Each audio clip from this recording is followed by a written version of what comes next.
우리의 하늘 아버지, 이 시간에 간구할 것이 무엇이 있겠나이까? 여기에 이미 오시어 우리의 마음을 굽어보시며 오늘도 우리에게 씹어서 우리가 삼켜 먹을 말씀을 준비해 두신 그 하나님을 만나는 시간, 그것만을 간구하지 않을 수 있겠사오리까? 딱딱한 심령을 부드럽게 하시고 옥토로 만드시고 가시밭 같은 마음은 갈아엎으시어 그 마음 구석구석, 영혼 구석구석 절대로 잊히지 않은 하나님의 복 같으신 말씀이 새겨지게 해 주시옵소서. 24년 한 해 동안 하나님의 언약을 해오는 동안에 우리에게 얼마나 하나님의 심정을 우리에게 가르쳐 주셨고 우리에게 얼마나 하나님께서 우리를 사랑하시는지 구석구석 말씀해 주셨나이다. 무지한 영혼들이 눈을 떠서 아버지 하나님의 마음을 요만큼이라도 알게 하셨고 입으로 불러보지 못했던 하나님께 대한 찬양과 감사를 우리가 드리게 되었나니 이제 구약을 끝내는 이 마지막 시간 친히 오시어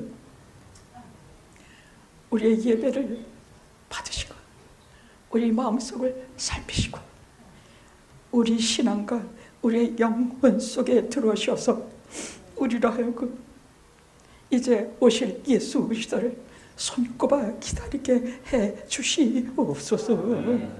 내가 속히 오리라. 마라나타, 주여 어서 오시옵소서. 예수님의 이름으로 기도드리옵나이다. 아멘. 아멘. 하나님의 언약, 구약, 신약, 옛날 언약이 있고 새 언약이 있죠. 한 12개 정도 했습니다. 다윗 언약 이후에는 에레미야의 새 언약이 하나 있는데 그건 제가 굳이 안 하고 넘어가겠습니다. 신약에는 3개의 약속이 있습니다. 그런데 이 언약을 다 외울 건 없습니다. 딱 2개만 외우면 됩니다. 왜냐하면 하나님께서 하신 언약에는 2개의 산맥, 2개의 큰 봉우리가 있어요. 하나는 아브라함의 언약이에요. 하나는 다윗의 언약이야. 이게 무슨 언약이냐? 내 씨로 인하여, 아브라함에게 주신 언약은 내 씨로 인하여 천하 만민이 복을 얻으리라. 창세기 22장이에요. 이게 내 씨 언약이에요. 내 씨, 아브라함의 후손을 통해서 천하 만민이 복을 받으리라. 다윗에게 주신 언약은 거의 같아요. 내 씨를 내 뒤에 세워서 그의 나라를 견고케 하리라. 영원히 견고케 하리라. 이것도 메시아 언약이에요. 이 2 사람은 하나님께서 메시아 언약을 주신, 친히 주신 당사자들이에요. 그래서 큰 산맥이에요.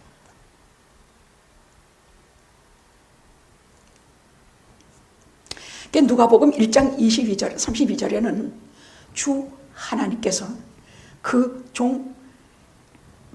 조상 다윗의 위를 그에게, 예수 그리스도에게 주시리니 영원히 야곱의 집을 다스릴 것이며 그 나라가 영원하리라. 이 영원이라는 단어는 견고하리라 단어는 이 세상 나라의 단어가 아니에요. 영원도 없고 견고한 것도 없어요. 다 쓰러지고 다 없어져요. 오직 영원한 것. 인생은 풀과 같고 너는 외치라. 무엇을 외치리까? 인생은 풀과 같고 그 영광은 풀의 꽃과 같으니 꽃은 마르고 풀은 시드나 하나님의 말씀은 영원히 있도다. 영원히 있는 건 뭐라 그러셨어요? 성경에 영원한 것이 뭐가 있다고 그랬어요? 첫째, 하나님이 영원하시고, 둘째, 하나님의 말씀이 영원하시고, 셋째, 그 말씀을 지키는 자가 영원해요. 이게 성경이 말씀하시는 영원이에요. 할렐루야. 그래서 저는요, 우리가 알건 모르건 우리가 영원하다는 것에 대해서 의심해 본 적이 없어요. 다만 그 의미를 잘 모를 뿐이에요. 영원이라는 걸 겪어봤어야 알지. 하나님 나라가 영원하다고 하셨으니.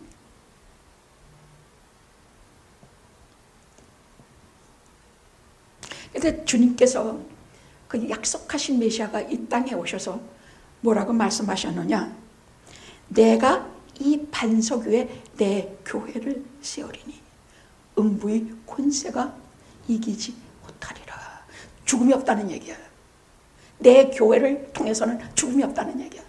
내 교회에서 나를 믿고 나를 같이 믿는 자는, 내 십자가를 붙잡고 믿는 자는 영원하리라 하시는 말씀이야. 그래서 내 씨를 통하여 천하 만민이 복을 얻으리라 하시는 말씀이 곧 이 말씀이에요. 굉장히 쉽게 얘기했는데 못 알아들으시겠어요? 알아듣겠죠?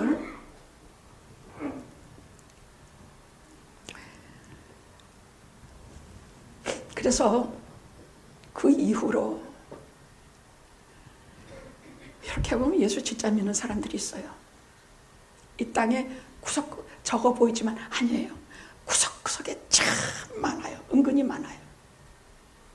이름도 없고 빛도 없지만 실제로 하나님을 정말 믿어.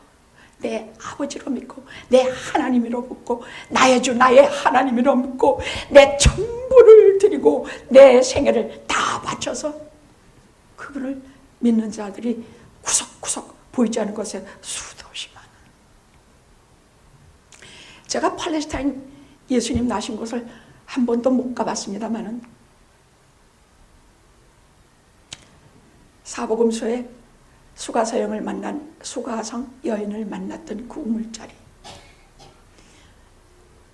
골고다의 그 비아 돌로로사 길, 이게 눈에 선한 듯 그려지는 것은 마음으로부터 주님이 걸으셨던, 이 땅에 오셔서 그 자리를 걸으셨던 그것이 제 마음에 각인이 되어 있기 때문이에요.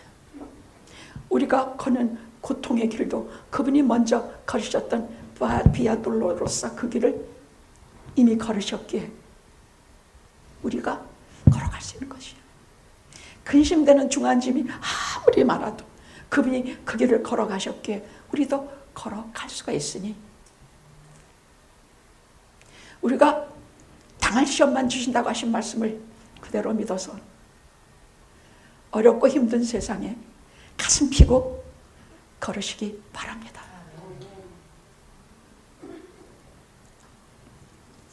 자, 오늘은 몇 가지로 하겠습니다. 이제 구약이 끝나는 시간인 만큼 그걸 하나로 다 줄일 수가 없고 구속사에 관한 얘기만 하겠습니다. 첫째는 다윗의 비전. 다윗의 비전. 그거 같이 합쳐서 북이스라엘, 남유다의 멸망에 대해서 간단히 언급하고 오늘 본문의 메시아 구원 선포에 대해서 말씀드리겠습니다. 다윗은 솔로몬에게 왕위를 물려주고 하나님께서 주신 그 다윗 언약, 네 나라가 영원하리라, 네 뒤에 씨를 두어서 그를 통해 그 나라가 견고하게 내가 네 집을 세우리라. 주 예수 그리스도가 세우시는 나라야. 내 교회를 세우리니 음부가 건드리지 못하는 나라야. 죽음도 없고 영원히 있는 나라, 하나님의 나라, 예수 그리스도의 나라, 십자가 보혈로 구속한 성도들이 들어갈 수 있는 나라. 이 나라를 세우리라. 내 씨를 통해 천하 만민이 복을 받으리라. 내 뒤에 오는 그 씨를 통해 그 나라가 견고히 서리라. 이것을 솔로몬에게 이스라엘의 비전으로 삼게 하셨어요. 이스라엘이 일어난 이것으로 비전을 삼아라. 이것이 이스라엘 비전이다. 이 나라가 예수 그리스도로 인하여 견고히 영원히 서리라. 천하 만민이 복을 얻으리라. 그러니까 이스라엘은 세계 열방에 예수 그리스도를 전파해야 되는 사명을 갖고 만들어진 민족이 아닙니까? 그럼 오늘날 우리의 비전은 뭡니까? 저는 에스겔 성전에서 흘러나오는 물, 처음에는 요만큼이다 점점점 차서 나중에는 온 천하 만국이 그 물에 잠겨서 전부 헤엄을 치고다 구원을 얻는, 우리를 소생시키는 물, 복음과 예수 그리스도를 열방에 전파하는 그것이 비전이 되어야 합니다. 똑같습니다. 하나님의 뜻은 분명합니다. 하나님을 사랑하고 내 이웃을 사랑하고 그리고 땅끝까지 복음을 전해라. 그것입니다.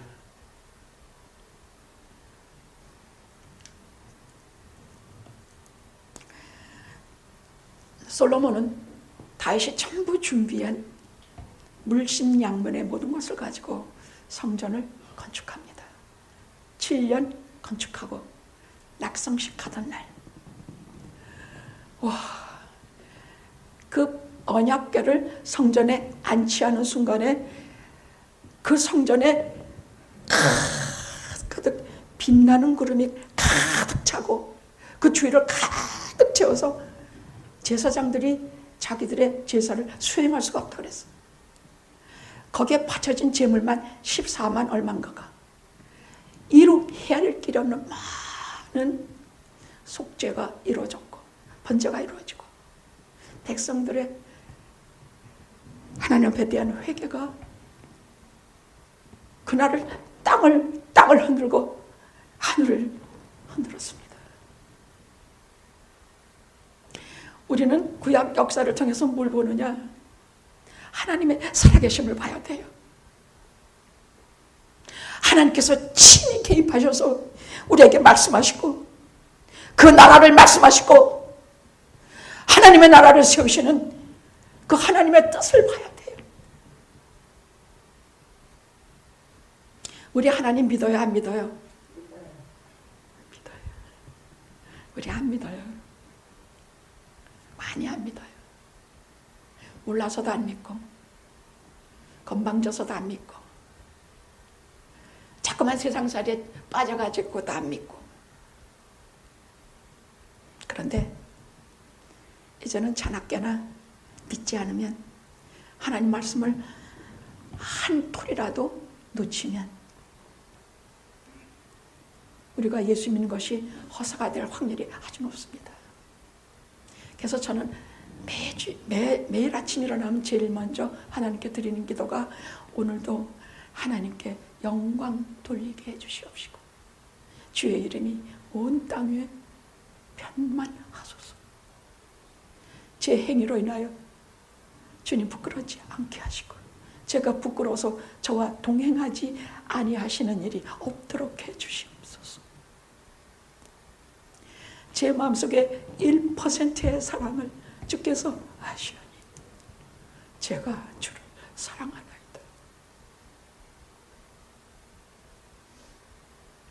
1%에 불과할지라도 제 죄 많은 속에 있는 단 하나의 진실은 1%에 불과할지라도 제가 주님을 사랑하는 것입니다. 그 사랑 때문에 거짓말도 하지 않게 하시고 그 사랑 때문에 모든 일에 감사하게 하시고 그 사랑 때문에 어디에서든 복음을 전파하게 하옵소서.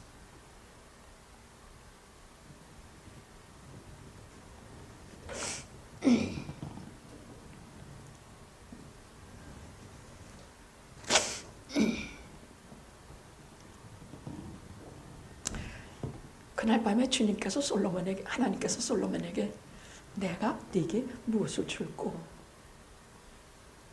저는 어린아이라 이 수많은 백성을 판단할 수가 없어. 주에게 주의 백성을 판단할 지혜를 주옵소서.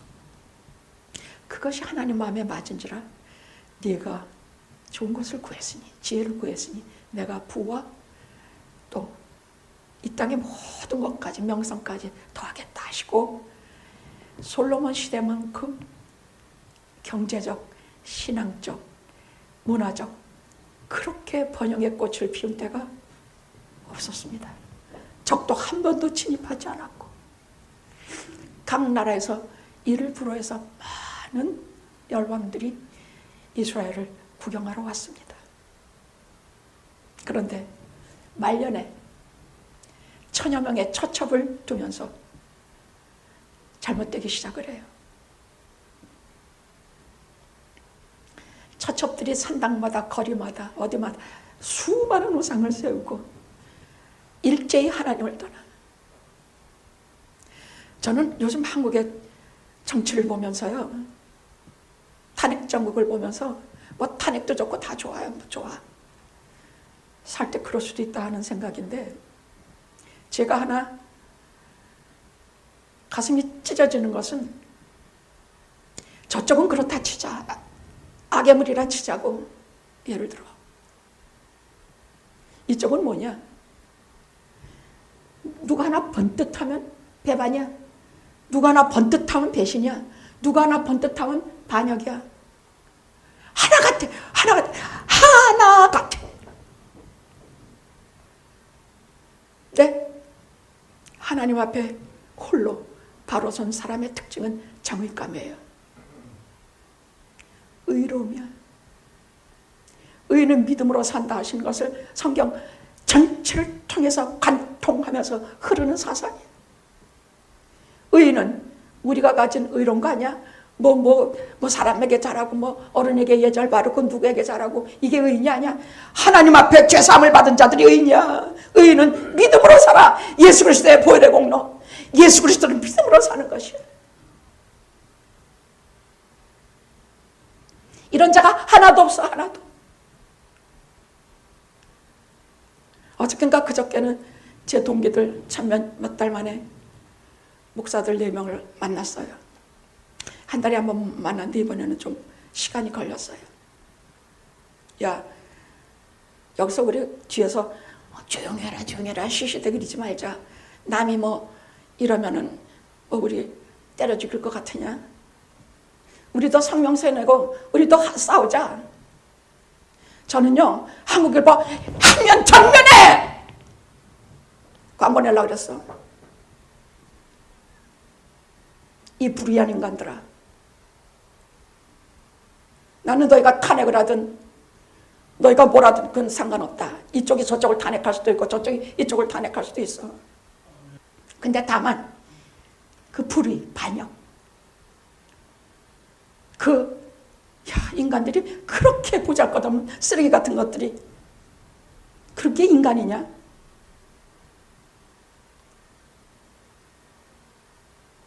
그거 한국일보 한 전단에 다 내려고 그랬어, 제가 혼자서라도.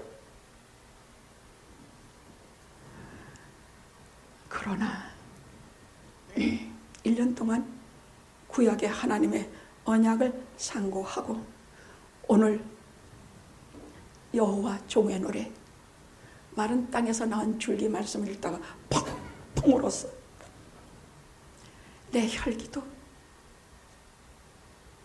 내 생각도, 탄핵도, 무엇도 다 사라지나 오직 남는 것은 하나님의 말씀. 하나님의 말씀을 지키는 자가 영원하다 하셨으니 주여, 제가 마른 땅에 나온 줄기 같은 예수 그리스도의 겸손을 또 한 번 배우게 하소서. 난 언제나 철이 드나? 나는 언제나 신앙의 사람이 되나? 나는 언제나 겸손의 사람이 되나? 펑펑 울었어.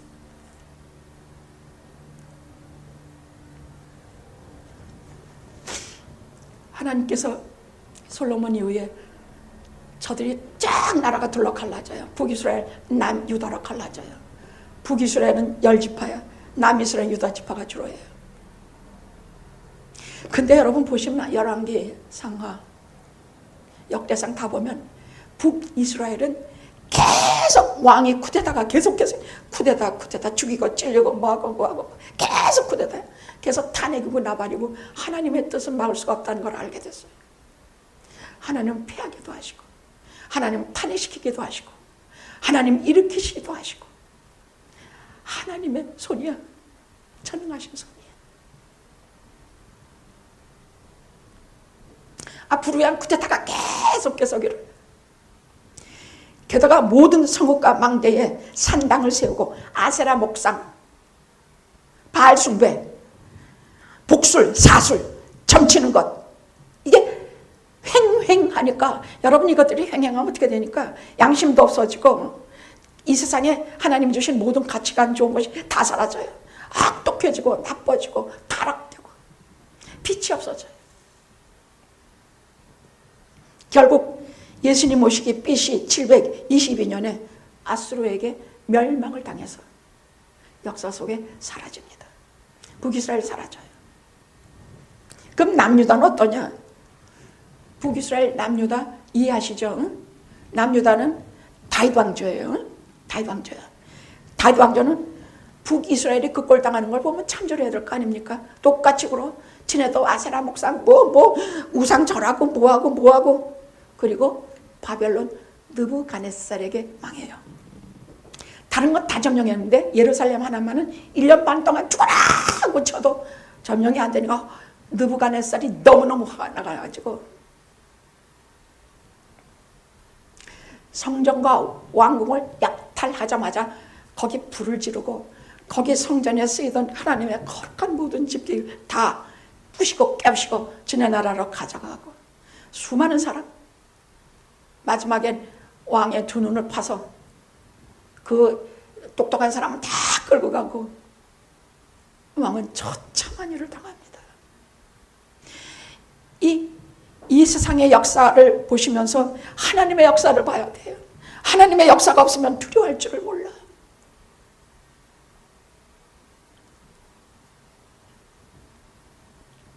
저절이 예루살렘 무너져 내리고 에레미야의 애가를 통해서 하나님께서 당신의 처절한 마음을 말씀하십니다.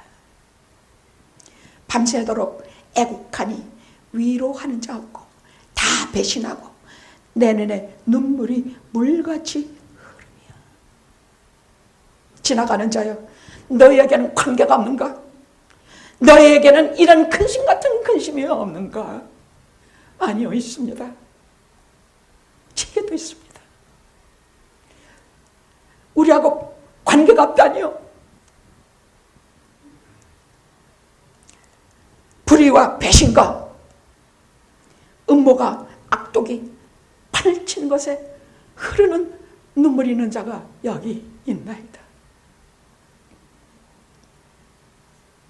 에레미야는 20살에 하나님께 부름을 받고 평생 울고 살다 간 사람입니다. 근데 하나님께서 두 나라가 망하기 직전에 선지자를, 아주 많은 선지자를 두 나라에 계속 보내셨어요. 근데 북이스라엘에게는 호세아가 대표적인 사람이에요. 호세아서 11장을 읽으면 하나님의 그 뜨거운 사랑 때문에 손도 댈 수가 없어.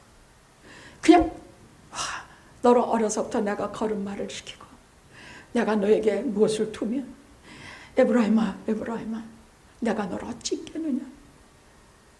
하나님께서 정말 처절히 눈물을 흘리시는 것을 호세아를 통해서 계속 말씀하세요. 근데 인애도 없고 진리도 없고 공정도 없고 없는 것뿐이야. 결국 말 안 듣고 패역한 백성은 말 안 들어요. 진리에 귀 기울이지 않아요. 그리고 망해요. 남유다에게는 누굴 보내셨냐? 이사야를 보내셨어요. 저는 이사야서를 읽고 하나님이 살아계신 것을 알아서 이렇게 쓰실 분은 하나님밖에 없어요. 각 나라와 세계에 대해서 전부 그야말로 하나님께서 탄핵하세요. 너 나라 어찌 되고 어떻게 되고 망하겠고 뭐하고 너의 유다 너희도 저 이방 나라같이 망할 것이다. 하나님께서 처절한 말씀으로 이사야를 통해서 해요. 그 사람들이 망한다니까 무섭긴 하거든. 그리고 여러분 하박국을 읽어보면요, 하박국 선지자를 통해서는 진짜 그 바벨론이 쳐들어오는 거, 아수르가 쳐들어오는 거, 이것을 전부 기록하게 하셔서 두려워 떨었어요. 그러니까 두려워 떠는 자들에게 이사야 40장에서 60장까지는 하나님께서 그 백성을 위로하시는 말씀이 나와요. 나의 택한 야곱아, 두려워 말라. 내가 너와 함께 함이라. 놀라지 말라. 나는 네 하나님이 됨이니라. 내가 너를 굳세게 하리라. 참으로 너를 도와주리라. 참으로 나의 오른손으로 너를 붙들리라.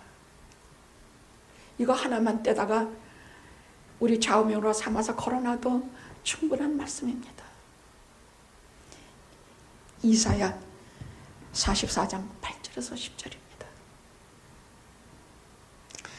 이사야는 이 흑암같이 캄캄한 세상에 메시아를 대망하게 하는 빛과 같은 메시아를 선포하는 복음을 가지고 성경 66권을 통해서 오늘 본문같이 이제 장차 800년 후에 오실 예수 그리스도 메시아를 이렇게 묘사하는 데가 한 군데도 없어요. 마치 눈에 보이는 듯이 묘사하고, 이게 이제 800년 후에 예수님 오세요. 그는 예수님 본 적도 없어. 근데 성령의 감동감화 하나님을 받아서 이제 800년 후에 오실 예수님을 정확하게 오늘 말씀 이사야 53장 1에서 쭉이지만은 특별히 제가 6절까지만 봉독했습니다만은 여기까지 예수님을 눈에 그린 듯이 그려요. 본 듯이 그려요. 이게 구약의 극치야. 예언의 극치야.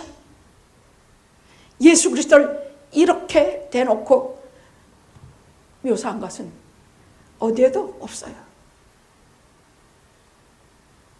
9절 하나하나가 내가 직접 피부에 닿고 우리의 사소한 죄까지도 회개하게 하면 가슴이 뜨거워지고 아프고.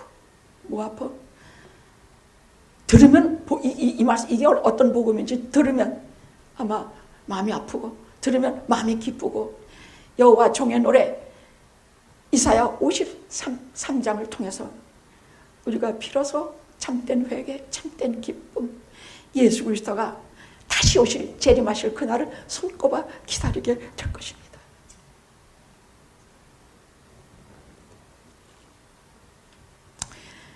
우리의 전한 것을 누가 믿었느냐?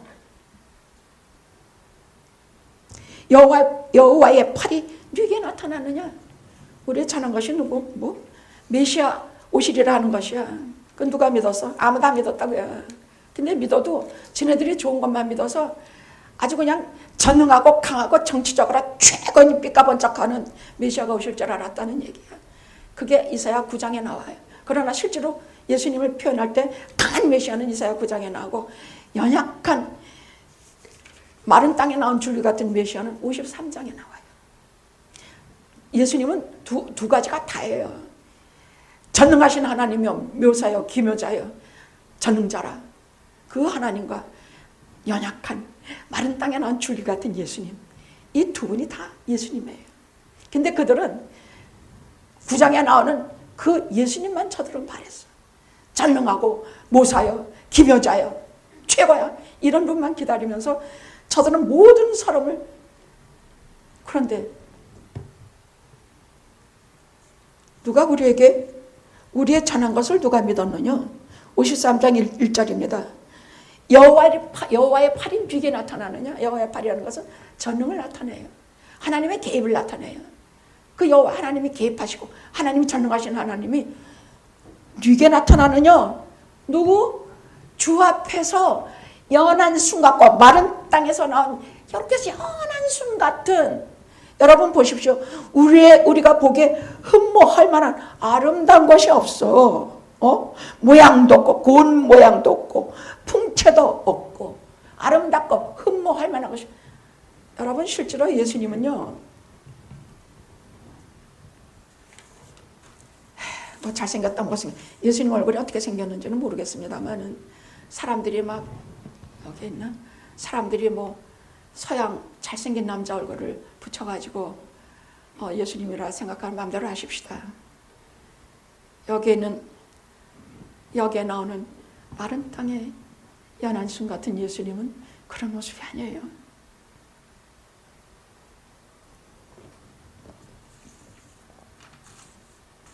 마른 땅의 줄기 같은 메시아.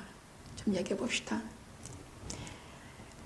이 마른 땅이라고 하는 것은요, 마른 땅. 여러분 회개할 때 여러분 마음 바탕이 뭐였어요? 길가밭, 돌짝밭. 도대체 복음의 씨가 들어갈 만한 데가 한 군데도 없는 마른 땅이 아니었습니까? 거기에 연한 순을 내게 하시는 분이 예수 그리스도예요. 거기에 복음의 씨앗을 하나 떨어뜨려서 또 떨어뜨리고 또 떨어뜨려서 나중에는 옥토밭이 되게 하셔서 모든 복음을 지금 우리 영혼은 통째로 받아요. 내가 잘 못 믿어서 그렇지 목사님이 강대상에서 하는 모든 복음은 여러분 다 통째로 믿고 받아요. 그래요 안 그래요? 그래요. 다 못 알아들어서 할 수 없는 건 할 수 없다 쳐도 내가 알아들 수 있는 성령께서는 나를 알게 하시는 것은 다 알아듣고 믿어요. 다 믿어요.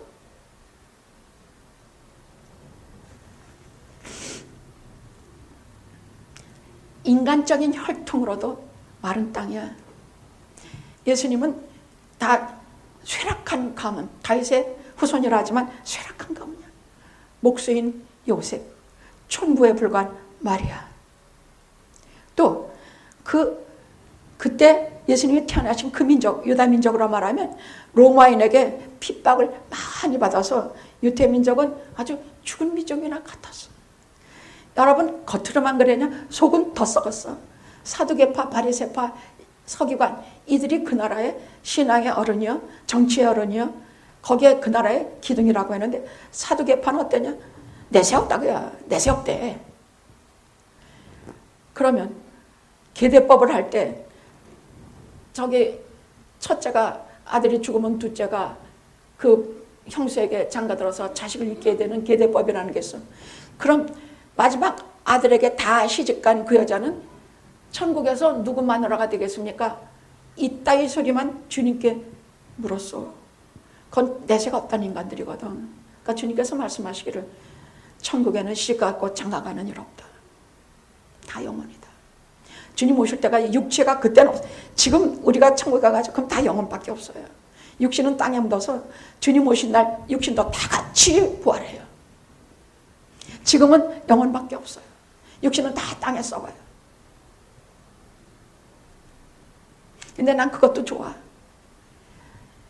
왜냐하면 모든 죄의 근본이 우리 육신 때문이거든. 우리 영혼은 그래도 정신은 하나님 말씀을 먹고 바르게 살려고 했었는데 육신이 참 말 안 들어. 추울 땐 춥다가 신경질 내고 더우면 덥다 신경질 내고 배고프면 배고프다고 아무거나 주워 먹고. 그래서 저는 고린도 전서 15장에는 부활장에서 이 말씀이 너무너무 저는 은혜로워요. 썩을 것으로 심고 육신은 썩을 것으로 심어 영광스러운 것으로 다시 살아. 그때는 우리의 육신도 영광스러운 것으로 다시 살아. 부끄러운 것, 수치스러운 것을 심어 강하고 참 아름다운 것으로 다시 산다고 하셨어요. 부활이 그런 것이라고 하셨어요. 그래서 저는 그렇게 육신이 썩어서 땅에 묻히는 것도 참 좋아요. 왜냐하면 이 수치스러운 육신을 가지고 하나님께서 용서가 주의 피로 구속함을 받아도 어떻게 들어가냐 부끄러워서.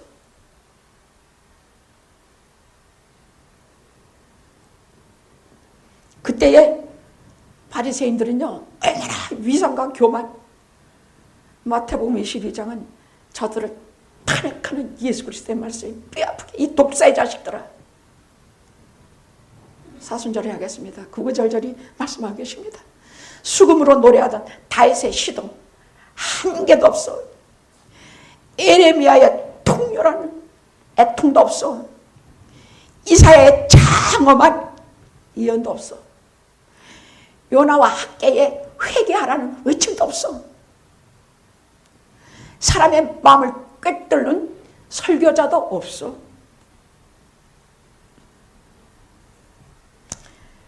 그냥 서기관과 이 사람들은 성경을 이렇게 그 성전에서 뭐 잘라차고 읽기는데 비몽사몽간에 입에서 그냥 형식적으로 주절주절.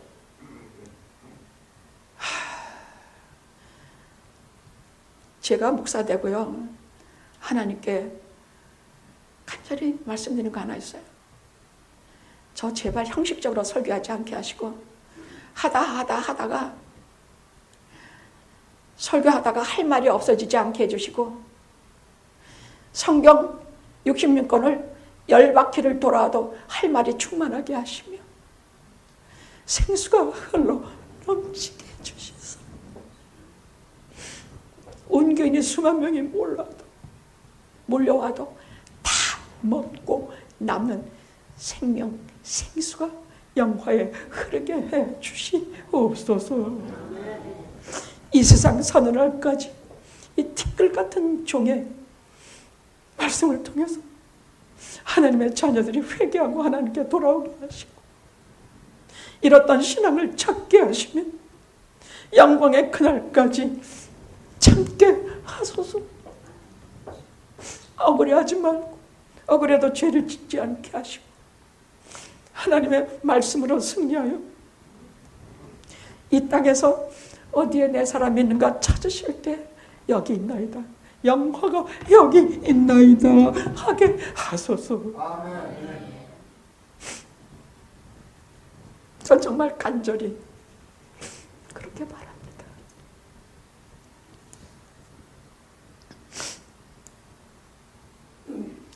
그런데 마른 땅에 줄기 같은 것은 그분의 용모가 또 그랬다는 얘기예요. 학벌도 없고 외모조차 보잘것 없고 매력이 없어. 흠모할 만한 것이 없어. 근데 뭐 아니야. 신약의 사복음서 들어가 봐요. 와, 너무나 아름답고 너무나 성령 충만하고 너무나 아름다워서 나는 그 어디에도 그런 분을 뵌 적이 없어. 인간이 아무리 아름답고 성품이 아름다워도 예수님의 그 아름다움이 어떻게, 그는 저 산 밑에 백합, 명랑한 새벽별, 이 땅 위에 비길 것이 없어. 그 예수님 만나고 우리 모두 복받은 사람들이 아닙니까?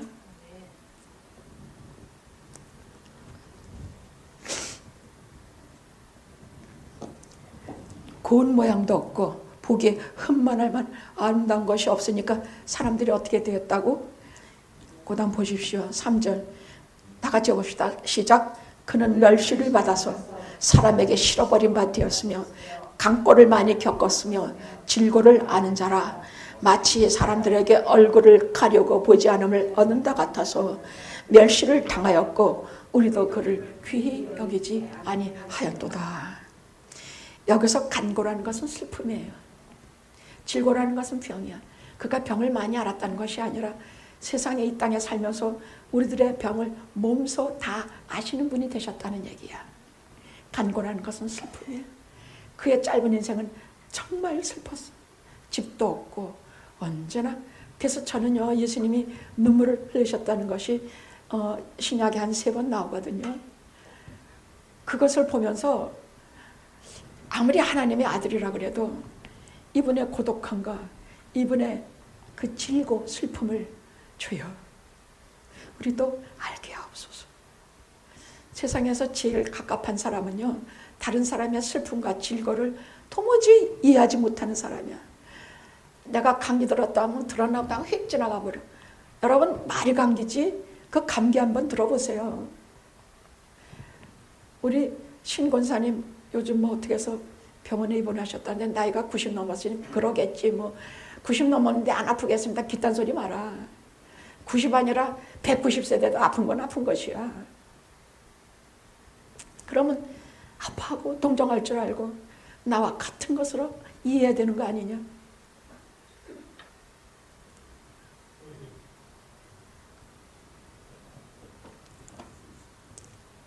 사람들이 그렇게 됐다 그래. 예수를 멸시하고. 안 그랬습니까? 사복음서 봅시다. 가난한 자들에게 복음을 전해서 그렇지 아마 부자들에게, 뭐 부자도 가끔 나와요. 그 사람들은 다 예수님 잡아 죽였어.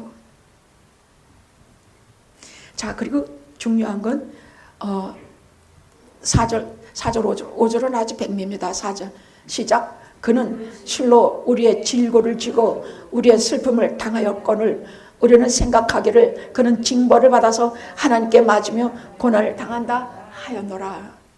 복음을 근본적으로 이해 못하는 사람은요, 우리가 아주 심한 고통이나 어려움을 당하면 너무 죄 지은 것 있지, 너무 잘못한 거 있지, 이게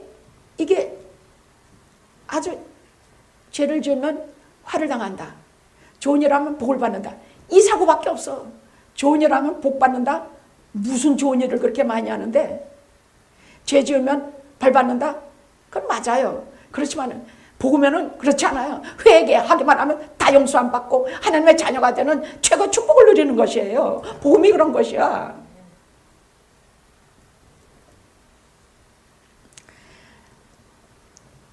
오절은 우리가 다 같이 봅시다. 시작. 그의 찔림은 우리의 허물을 인하며 그가 상함은 우리의 죄악을 인함이라. 그가 징계를 받음으로 우리가 평화를 누리고 그가 채찍에 맞음으로 우리가 나음을 입었도다. 와. 여기서 계속의 고난을 말씀하시는데 5절은 아주 백미해요. 찔림을 받았다는 거. 뭐에 찔림 받아? 예수님이 우리를 죄를 대속하실 때에 찔렸어. 뭐에 찔려? 못에 찔리고 창에 찔리고 가시면류관에 찔렸어. 여기 바늘 하나만 찔려도 우리 어때요? 아파? 사람 죽었어. 근데 가시가 이마에 피가 철철 흐르게 손발에 못을 대못을 콱콱 박았어. 창에 옆구리를 찔렸어. 그가 찔림은 우리의 허물을 인하며. 그냥 그것이 나하고 상관이 없다고 보지 말란 말이야. 내 허물을 해서 대신 지어준 거예요. 내 허물 뭐? 하나님 배역한 거, 하나님 배신하고 딴짓 시큰한 거, 이게 다 허물이야. 이 허물을 해서 찔림 받았다는 얘기야. 대못 박혀 가시멜로가 찔림을 받았다는 얘기야. 그가 상함은 우리의 죄악을 인함이라. 상했다는 것은 그냥 상했다는 것이 아니야. 그냥 상했다는 것이 아니야.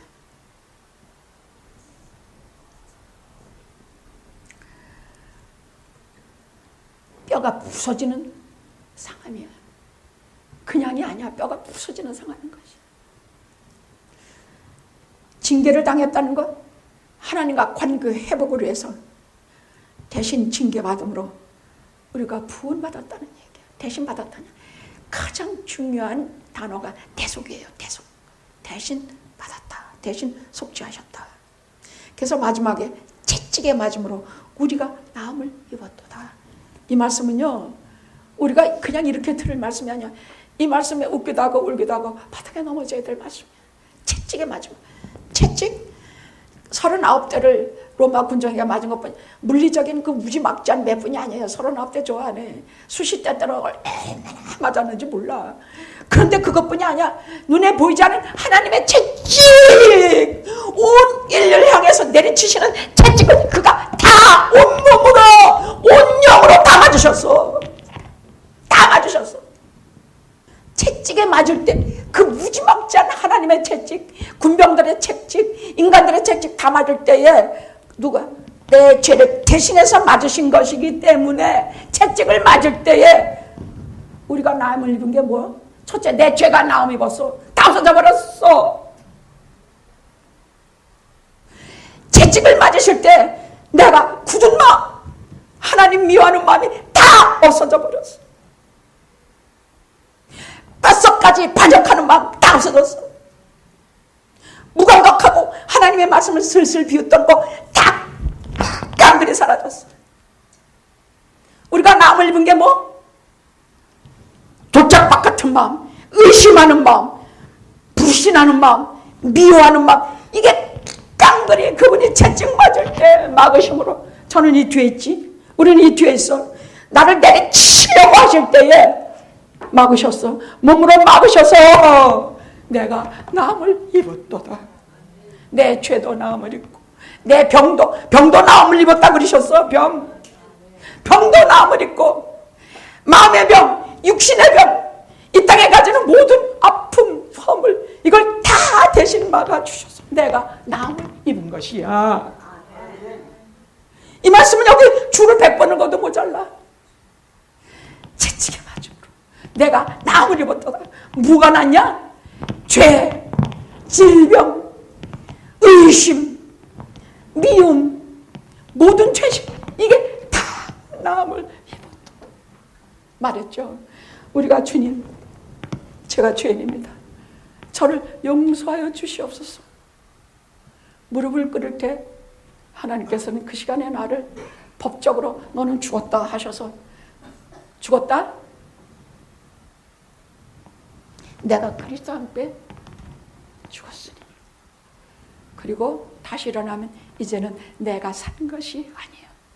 내 속에 예수께서 사신 것이라. 그럼 그때 어떻게 돼? 이제부터 모든 죄는 떠나가고 나를 추적하던 모든 추적자들이 사라지고 만날 죄의 불안감에서 해방이 되고 그가 채찍을 맞을 때 이것이 싹 나음을 입었다는 얘기야.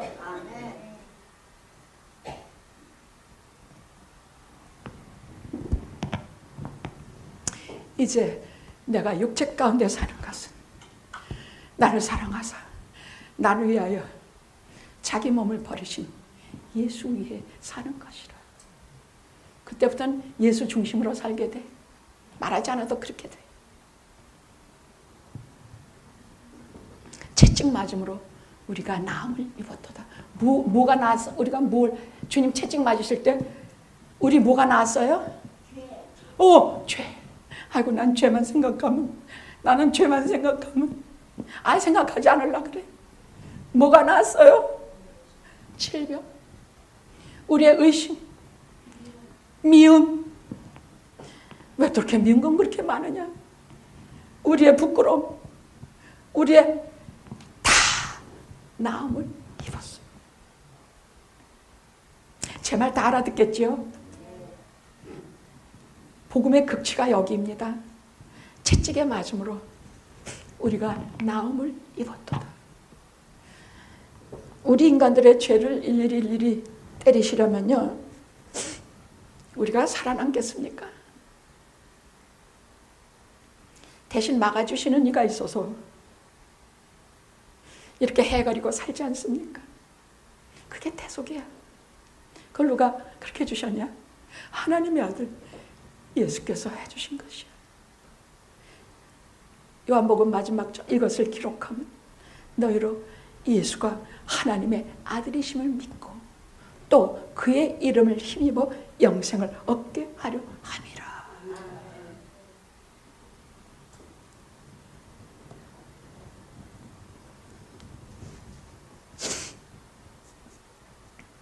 지금 무슨 말이냐?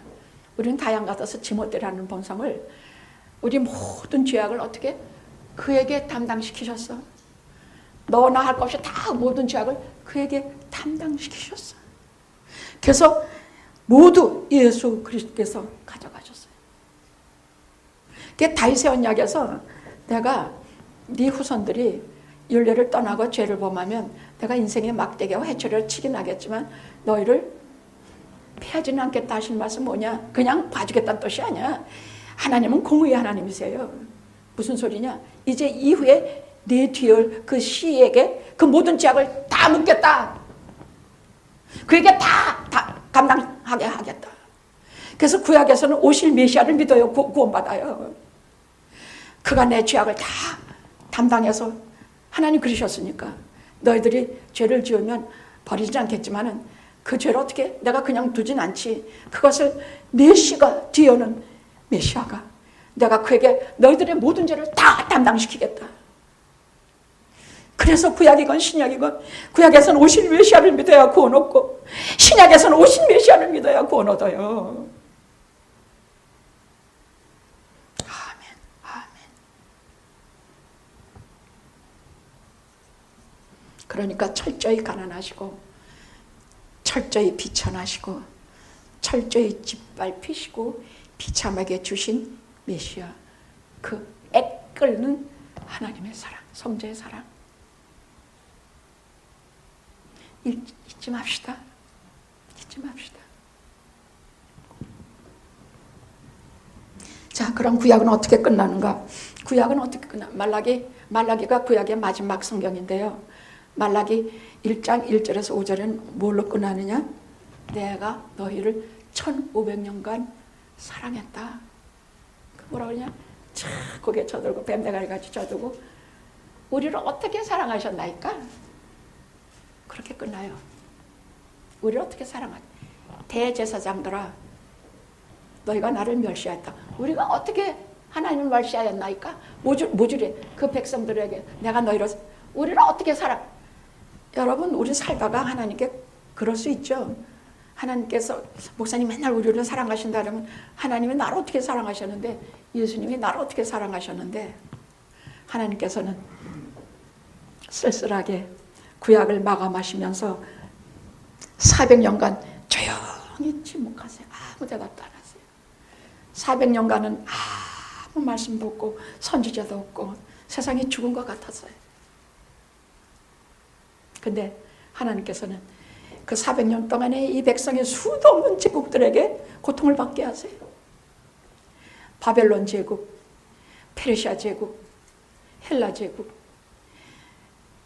조금 지나면 알렉산더, 또 마카비 제국, 이 제국 마지막에 로마 제국, 수도 없는 행패와 핍박을 당하면서 이들이 비로소 하나님께로 돌아와 간절히 메시아가 오게 하옵소서.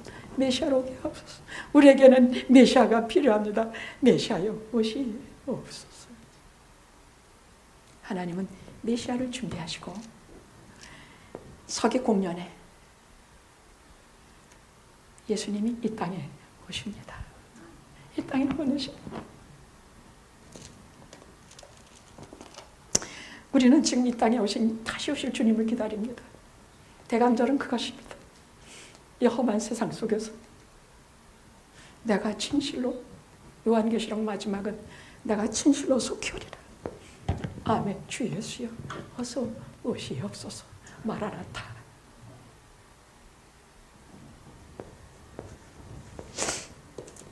그래서요, 이제 뭐 떠들지 말고 주님 오실 날, 다시 오실 날 기다리면서 믿음 굳게 잡고 실망하지 말고 영화에서 계속 하나님 말씀으로 무장하면서 멋있는 인생 살읍시다. 기도합시다.